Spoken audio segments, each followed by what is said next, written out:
আচ্ছা স্যার, গতকাল আমরা আলোচনা করছিলাম যে আপনি আপনি একটা জব যদি করতে চাইছেন, যে একটা জায়গায় ফোকাস রেখে সেই জায়গায় মানে 8-10 বছর নষ্ট না করার জন্য, বা আপনি মানে সেই সময়টা মানে মাল্টিপল আপনার কাছে প্ল্যান রেখে যে একটার পরে এটা যদি না হয় ওর পরে অন্য কিছু একটা করবো, একদম, তো হ্যাঁ। এগিয়ে যাবেন। কিন্তু অনেক সময় কি হয়, আমরা যেমন কালকে বিজনেসের কথাও বলেছিলাম, কিন্তু একটা জিনিস কি, যে অনেকে মানে জব থেকেও ইনকাম করতে পারে, বা হয়তো তার কাছে বিজনেস করার মতো ইনভেস্ট করার মতো টাকা নেই, সে তাহলে তাকে জবই করতে হবে কোনো জায়গায়। তো জব থেকেও অনেক টাকা ইনকাম করতে পারে মানুষ। এবার আমাদের উদ্দেশ্য ছিল কালকের ভিডিওটাতে যে এটাই, যে আপনার কাছে যেন একটা প্ল্যান থেকে না যায়। হ্যাঁ, আপনি মানে আরো আপনার আশেপাশে মাল্টিপল মাল্টিপল প্ল্যান রাখুন। তো এই জায়গায় কি হয়, অনেকের মধ্যে এরকম মানে একটা মনে টানাটানি লেগে থাকে যে আমি যে জবটা করতে পারবো তো, বা আমি যদি ইন্টারভিউটা ক্র্যাক করতে পারবো তো, বা এরকম হাজার হাজার মানুষের এরকম হয় মনে, যে আমি এক্সামটা ক্র্যাক করতে পারবো তো, আমি ব্যবসাটা যদি শুরু করে দিই, আমি অ্যাকচুয়ালি মানে সেই ব্যবসাটা সাকসেসফুল হতে পারবো তো, ঠিকঠাক করে চালিয়ে নিয়ে যেতে পারবো তো। তো এইরকম মানুষদেরকে আপনি কীরকম মেসেজ দিতে চাইছেন স্যার? আচ্ছা, যে অ্যাকচুয়াল আমি সেই কাজটা শুরু করতে পারবো তো, বা আমি যে জবটা করতে যাচ্ছি সেই জবটাই আমি নিজেকে প্রতিষ্ঠিত করতে পারবো তো, বা জবটা পাবো তো। মানে আমার আমার এরকমই দেখাশোনা এরকম, যে অনেকে মানে ইন্টারভিউ যাওয়ার আগে এরকমই করে নেয়। ইন্টারভিউতে মানে হতাশ, একটা বুকের মধ্যে একটা ধরধরানি ভাব, যে পারবো তো, ইন্টারভিউটা ক্র্যাক করতে পারবো তো, আমি আমি সিলেক্ট হবো তো। এদের উদ্দেশ্যে কি মানে বলবেন? একটা হতাশ হতাশ হওয়া যায়, হতাশ হতাশ। তাহলে একটা মানে কাহিনী বলছি, শোনো। একটা মানে মাল্টিনেশনাল একটা মাল্টিনেশনাল একটা ডায়মন্ড কোম্পানিতে, তো মার্কেটিং এক্সিকিউটিভের একটা মানে একটা প্রয়োজন সেই জায়গায় একজনকে। তো সেই অ্যাডভার্টাইজমেন্ট দেখে অনেকে সেই কাজটার আশায় অনেকের ইন্টারভিউ দিতে এসছে। তো ইন্টারভিউ দিতে আসে, তো সেই ইন্টারভিউ কেবিনের বাইরে তাদেরকে একটা হলে বসতে জায়গা দেওয়া হয়। তো ইন্টারভিউ কেবিনের ভিতর থেকে যে ইন্টারভিউ যে কর্তারা আছে, সাক্ষাৎকার কর্তারা যারা আছে, তারা সেই ভিতর থেকে তারা সিক্রেট ক্যামেরার মাধ্যমে তাদের সেই গতিবিধিগুলো, তাদের অ্যাক্টিভিটিগুলো তারা চেক করছে। কারণ মার্কেটিং এক্সিকিউটিভের ব্যাপার আছে। তো তারা দেখছে কি, কেউ কেউ খুব টেনশনে ভুগছে, কেউ কেউ মাথা চুল কামড়াচ্ছে, কেউ চিন্তায় আছে, কেউ হতাশ হয়ে বসে আছে। তো তাদের মধ্যে একজন মানে খুবই কনফিডেন্সের সঙ্গে, কোনো ব্যাপার নেই, রিল্যাক্স হয়ে বসে আছে, কনফিডেন্সের সঙ্গে বসে আছে, কোনো একদম কোনো নেই। তো এবার ইন্টারভিউ শুরু হয়ে যায়। তো একজন করে সবাইকে মানে ইন্টারভিউ সবার নেওয়া হয়, একজন করে চলে যায়। তো এক সময় সেই যে একদম যার কোনো টেনশন নেই, একদম কনফিডেন্সের সঙ্গে বসেছিল, তো তার সেই পালা আসে। তো তাকে ভিতরে ডেকে তো যারা ইন্টারভিউ কর্তারা আছে, তো সেই সাক্ষাৎকার কর্তারা তাকে জিজ্ঞাসা করে যে তুমি এখানে এসেছো কিসের জন্য জানো তো? বলছে হ্যাঁ আমি জানি। ওই কিসের জন্য এসেছো? যে আমি মানে এনসিবি ডায়মন্ড ইন্টারন্যাশনাল কোম্পানির আমি মার্কেটিং এক্সিকিউটিভের জন্য আমি এখানে এসেছি। বলছে তাহলে তুমি অবশ্যই এটাও জেনে এসছো যে আমরা যাকে আমরা নির্বাচন করব তার একটা বছরে আমরা ইয়ারলি একটা প্যাকেজ 7 লক্ষ টাকা আমরা স্যালারি আমরা তাকে সেই টাকাটাতে পে করব। তো তুমি নিশ্চয়ই এটা দেখে এসছো? বলছে হ্যাঁ অবশ্যই আমি এটা দেখে এসেছি। তো তোমার কি মনে হয়, তুমি এই এই টাকাটাই সন্তুষ্ট? তখন সেই যে ইন্টারভিউ দিতে আসা যে ছেলেটা কনফিডেন্সের সঙ্গে, সে বলছে না, আমি এই টাকাটাই আমি কখনোই সন্তুষ্ট হতে পারি না। তখন ইন্টারভিউ কর্তারা বলে, সাক্ষাৎকার কর্তারা, কেন তুমি এই টাকাটাই সন্তুষ্ট নয়? আর তারপরে তার মধ্যে আরও একজন ইন্টারভিউ কর্তা বলে বসে, তুমি যদি এই টাকায় সন্তুষ্ট নয়, এই টাকা জেনে তুমি তাহলে এখানে কেন ইন্টারভিউ দিতে এসছো? তখন সেই ইন্টারভিউ দিতে আসা কনফিডেন্স ব্যক্তি মানে ছেলেটা তখন বলে যে আমি অ্যাকচুয়াল এখানে এসেছি যে আমার মার্কেটে আমার নিজের দর কত, মানে আমার ভ্যালুটা কত। তারপরে আমি আপনাদের কোম্পানিতে এই কারণে এসেছি যে আপনাদের কোম্পানি আমাকে সম্মান দিতে পারবে তো, আমাকে যোগ্যতম সম্মান দিতে পারবে তো, আমি এই কারণে অ্যাকচুয়াল এটা দেখে এসেছি। বলছি আচ্ছা তাহলে তোমাকে যদি সিলেকশন করা হয়, তোমাকে যদি নেওয়া হয়, তাহলে তুমি কত চাইবে?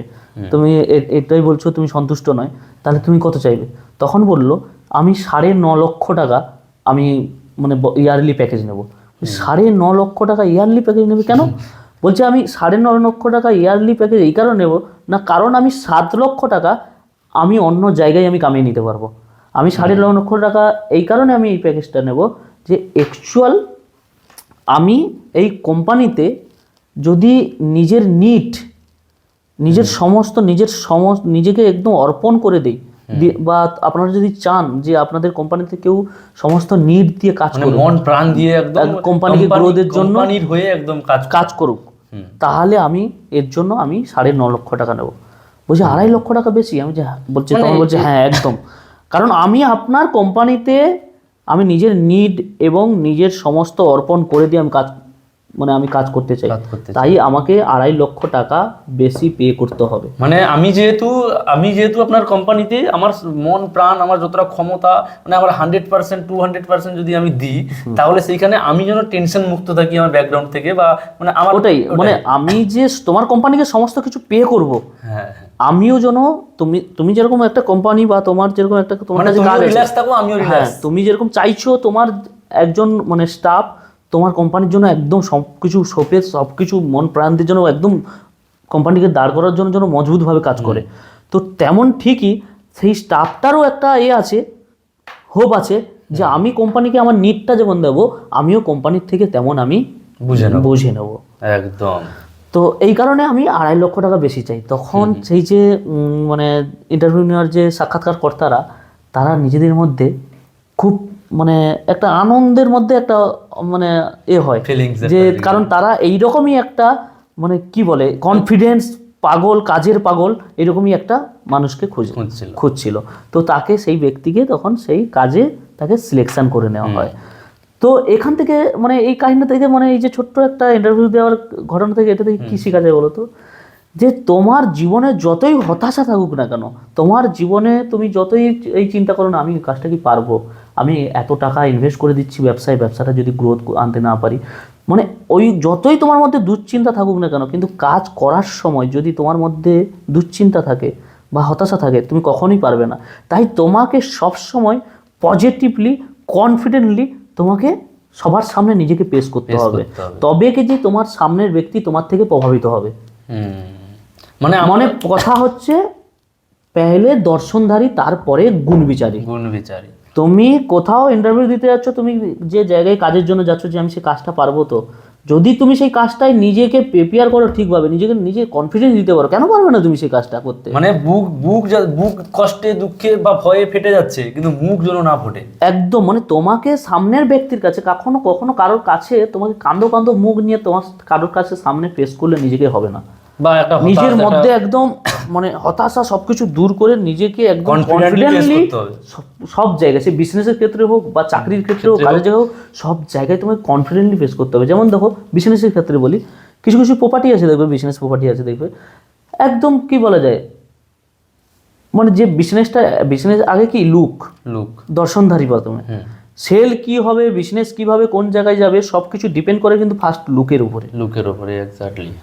যেমন চাকরিতে তুমি কি হচ্ছে, চাকরিতে তোমার কনফিডেন্সের উপরে ডিপেন্ড করবে, তুমি সেই চাকরিটা করতে পারবে কি পারবে না, সেই কাজটাই তুমি মানে যোগ্য কি অযোগ্য সেটা তোমার কনফিডেন্স দেখে তারা মানে বিচার করবে। সেরকমই একটা প্রপার্টি তার যে লুক, তাকে কত মানে তার আশেপাশে পরিষ্কার পরিচ্ছন্ন দেখতে ভালো, এত সুন্দর সাজানো, ডেকোরেশন, হ্যান ত্যান ইত্যাদি, তার উপরেই ভিত্তি করে যে কিরকম মানে বিজনেস করতে পারবো সেই প্রপার্টির উপরে। একদম মানে কথাটা হচ্ছে যে কখনোই নিজেকে অন্য কারোর সামনে নিজেকে, যে তুমি যত বড়ই হতভাগ্য হও না কেন, যত দুঃখী হও না কেন, তোমার মনের মধ্যে যতই কষ্ট থাকুক না কেন, কিন্তু কখনোই কোনো জায়গায়, সে বিজনেসের জায়গায় হোক বা চাকরির জায়গায় হোক, কাজের জায়গায় হোক, কখনো নিজেকে হতভাগ্য বলে কখনোই কোথাও প্রমাণ করতে যাবে না।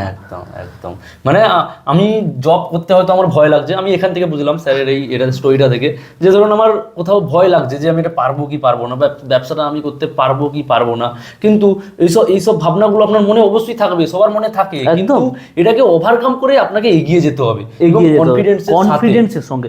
তোমার মধ্যে যদি কনফিডেন্স থাকে, তোমার মধ্যে কোনো হতাশা আসবে না। আর দেখো, দুঃখ কষ্ট সবার মধ্যে আছে, আমরা বহু আগে ভিডিওতেও বলে গেছি এই কথাও, দুঃখ কষ্ট সবার মধ্যে আছে, কিন্তু তোমার সেই দুঃখ কষ্ট, তোমার সেই বুকের কান্নাটাকে ওই মুখের মধ্যে কান্দো ভাব নিয়ে গিয়ে কাজের জায়গায় পেশ করলে তুমি না তো কাজটা করতে পারবে, আর না তো তুমি কাজের জায়গায় তুমি নিজের যোগ্যতাও হাসিল করতে পারবে, বা না তো সেই তোমার কাজের জায়গায় তোমাকে লোক সম্মানের চোখে দেখবে। বুঝতে পেরেছো? মানে যারা মন থেকে ভেঙে পড়ে তাদেরকে কিন্তু অ্যাকচুয়ালি কোনো মানুষ একসেপ্ট করতে চায় না, এটাও মনে বুঝে চলতে হবে। তাই নিজেকে কোনো জায়গায় হতভাগ্য ভেবে কিন্তু এগোবে না, কনফিডেন্সের সঙ্গে যে কাজটা শুরু করছো বা শুরু করতে যাচ্ছ সেই কাজটাকে নিয়ে তোমার মধ্যে যেন ফুললি কনফিডেন্স থাকে। যারা অবশ্যই এখনো পর্যন্ত এইরকম চিন্তাধারা এইরকম টেনশনের মধ্যে কাটিয়েছিলেন, তারা আশা করি আপনারা এই প্রবলেমের সলিউশন পেয়ে গেছেন। তো নেক্সট বার থেকে আপনারা এরকমই ট্রাই করবেন, এরকমই মানে এটা একটা ভালো একটা আরো এই কাহিনীর মধ্যে একটা বিশাল বড় একটা ইয়ে হলো, কারণ অনেকে ইন্টারভিউ বিষয়ে মানে যেহেতু চাকরির ব্যাপার নিয়ে কথা বলছো তাই ইন্টারভিউর বিষয়েই বলে দিলাম। তো এখানে একটা ভালো, যারা সামনে ইন্টারভিউ বা কোনো কাজের জন্য যারা নিজেদেরকে দিচ্ছ বা ইন্টারভিউ দিচ্ছে যাচ্ছ বা ট্রায়াল দিতে যাচ্ছ, তো একটু নিজের মধ্যে একটু কনফিডেন্স নিয়েই নিজেকে সবসময় সামনে পেশ করবে। মানে পেলে দর্শনধারী, তারপরে কিন্তু গুণ বিচারী। মানে দর্শনটা যদি তুমি ঠিকভাবে দিতে পারো না, মানুষ তোমার মধ্যে কি কোয়ালিটি আছে সব বুঝে যাবে।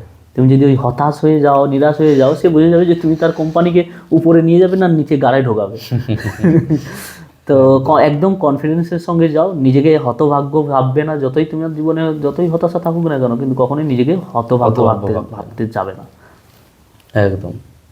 তো ভালো থাকুন, সুস্থ থাকুন, আর ফুললি যদি আপনার বিজনেস মেন্টালিটি থাকে, বিজনেসটা ঠিকভাবে, তাহলে কনফিডেন্সের সঙ্গে শুরু করুন। আর যদি চাকরি করবেন মানে মনে করে থাকেন যে হ্যাঁ আমার বাড়ির হয়তো আর 4 জন সব চাকরিতে কোনো না কোনো কাজে যুক্ত হয়ে আছে, তো আমিও সেই চাকরির দিকে এই থাকতে পারি। কারণ যার ফ্যামিলি চাকরি বাকরির দিকে আছে, তাদের বাচ্চা কাচ্চা তো অবশ্যই তাদের চিন্তা ভাবনা ওই দিকেই যাবে। তো যদি থাকে তো আপনারা অবশ্যই সেই জায়গায় নিজেদেরকে কনফিডেন্স রেখে এগিয়ে যাবেন, নিজেদের মধ্যে হতাশা সব কিছু দূর করে সবসময় কনফিডেন্স ফুললি রাখবেন। আর যদি আপনি বিজনেস মেন্টালিটি হয়ে থাকেন যে আমি বিজনেস করব, তাহলে অবশ্যই পিসি বেরা ইউটিউব চ্যানেলটিকে সাবস্ক্রাইব করে চ্যানেলটিকে ফলো করে রাখুন। কারণ আমরা বিজনেস সিরিজ নিয়েই কিন্তু অ্যাকচুয়ালি আলোচনা করতে যাচ্ছি। আজকের যে আলোচনাটা, কারণ আমরা পরবর্তী ভিডিওতে আমরা আলোচনা করেছিলাম যে চাকরি কীভাবে মানে একটা কাজের উপরে নিজের গোলটাকে মানে নিজেকে না ফোকাস রেখে মাল্টিপল অপশনে রেখেই এগিয়ে যাওয়ার জন্য আমরা আগের ভিডিওতে আলোচনা করেছিলাম। তাই এই ভিডিওতে আমরা সেই হতাশা দূর করবে কিভাবে, যদি তোমার চাকরি করার মেন্টালিটি থাকে তো সেই জায়গায় তুমি নিজের হতাশা কীভাবে দূর করবে, বা বিজনেস করার যদি মেন্টালিটি থাকে কীভাবে শুরুয়াতে তোমার নিজের হতাশা দূর করে আগে নিজেকে কনফিডেন্টলি, দেখো মেনলি কোনো কাজ শুরু করার আগে নিজেকে নিজের মধ্যে নিজের কনফিডেন্ট আনতে হয় সেই কাজটাকে নিয়ে। তো ভালো থাকুন, সুস্থ থাকুন। আর যদি আপনাদের এই ভিডিওটা ভালো লেগে থাকে তবে অবশ্যই আপনাদের আশেপাশে বন্ধুবান্ধবদের মধ্যে অবশ্যই ভিডিওটা শেয়ার করে দেবেন যারা চাকরির দিক থেকে, কারণ যারা এখন চাকরি নিয়ে বা নতুন বিজনেস স্টার্টআপ নিয়ে হতাশায় ভুগছে যে কিভাবে আমরা শুরু করব বা কীভাবে ইন্টারভিউ দেবো, কি কনফিডেন্স নিয়ে যাব, যারা এইসব হতাশায় ভুগছে তাদের কাছে অবশ্যই ভিডিওটাকে শেয়ার করে দিন। আর ভালো থাকুন, সুস্থ থাকবেন। দেখা হবে আপনাদের সঙ্গে নেক্সট বিজনেস সিরিজের নেক্সট বিজনেস টপিক নিয়ে। রাধে রাধে।